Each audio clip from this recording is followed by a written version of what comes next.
Mahilig ka ba sa dogs, motorcycle modification, or even nature?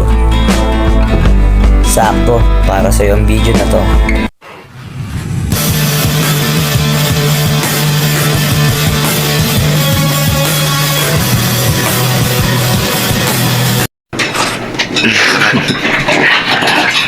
Gusto niya lumabas ng So, bakit may takip yung ibabaw niya?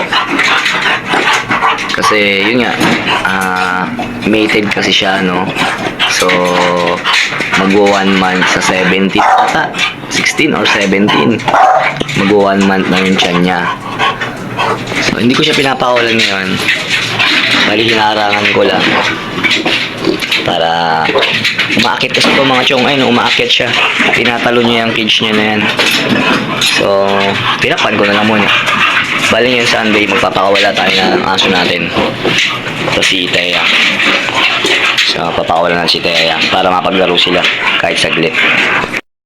Ito si Thea, takot lumabas dito, kailangan pa itulak eh.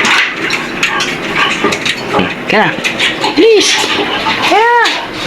Come. Please! Tayo natin, pasundo natin siya kay Gamo. Yan. So, si Gamo Bear. Speechy. Mama ni Gamo. Pakula natin para mapaglaro. Total, linggo naman. Out.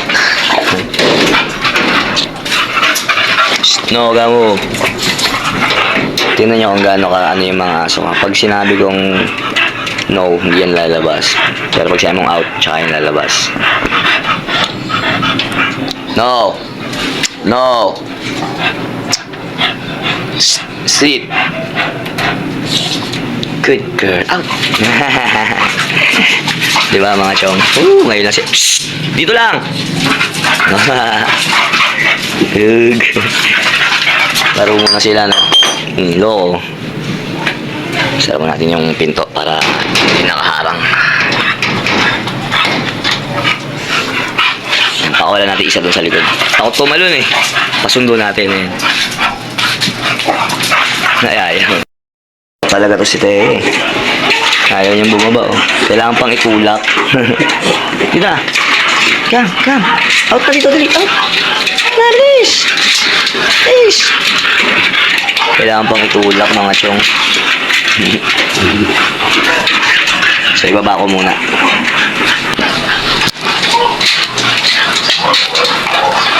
Ito.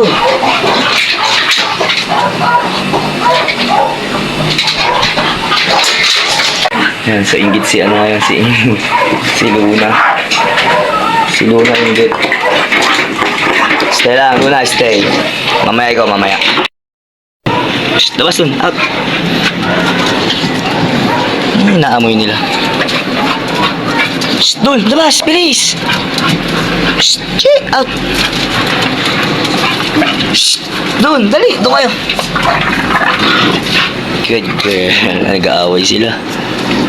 Inaamoy nila, baka reglay na naman to si Thea. Check natin, paglaruin lang muna natin sila.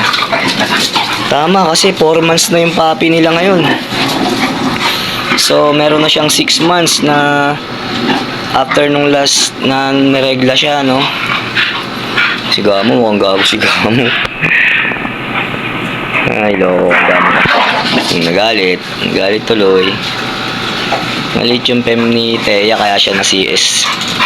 Yung mga anak pala niya na-out na, no? Yung isa, binenta ko. Yung isa, pinadala ko dun sa kadil ko. 3 lang kasi anak mga chong. Ano pa bang pwede mapagkwento natin mga chong? So yun nga pala ngayong yung pecha ba? 14. So ngayong 14, due date naman ng anak ni Gamo na pina-stud sa kanya. So kulay blue, no? Si Moana. So yun, abangan nyo yun, papakita ko sa inyo yan.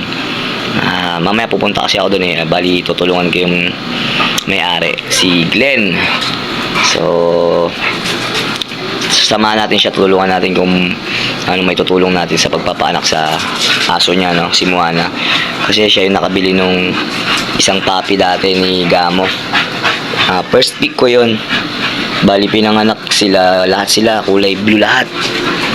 5 kulay blue, nag-iisang babae yun, kaya yun yung pinili ko.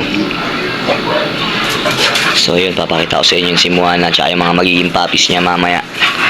So, kanina naglabas na ng panubigan eh. Si Luna rin pala, yung English Bulldog natin, no? So, sana magbuntis. Malalaman natin yan mga 45 to 50 days. Yan. So, sa ngayon, magti 30 days pa lang naman. So, hindi ko pa masyado, ano. Pero hindi ko siya pinapalabas na ayoko siyang paglaruin.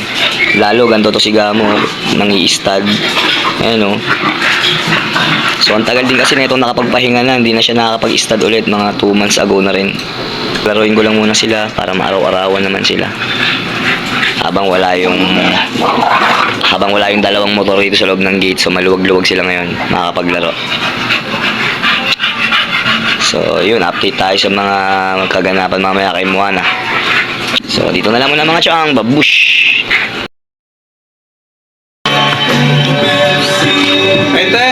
Sige, sige, yun. Salamat. Bye na. Yan. Naglalakas na ng 3. Gamo x Moana. Glenn, meron pa? Baka wala. Solid. Wala. So, goods naman na itong dalawa. Buhay na to. Yun. Dito nga medyo malalakas na sila. Pinagsama-sama na namin. Kasi yung dalawang huling pinanganak medyo napasukan ng tubig yun. Kaya medyo mahina pa sila kanina. So ngayon sinama na namin kasi malalakas na sila. Tapos nire-ready na namin yung nanay para padedeye na sila. Unang dede nila sa mama nila. So napaka-importante nun kasi andun pa yung mga colostrum sa nipples ng nanay nila. So maganda madede nila yon. Ayan na nga, bali nilagay na namin yung mga papi sa nanay at medyo nagre-relax na rin si Moana. Siya yung na-stud ni Gamo. So bali ito na yung anak nila. 8 piraso yan sila, namatay yung 3 kasi yung 2 kinabukasan na niya na ilabas. Update ako sa inyo paglaki na konti ng mga puppies pagpasyal ko sa kanila.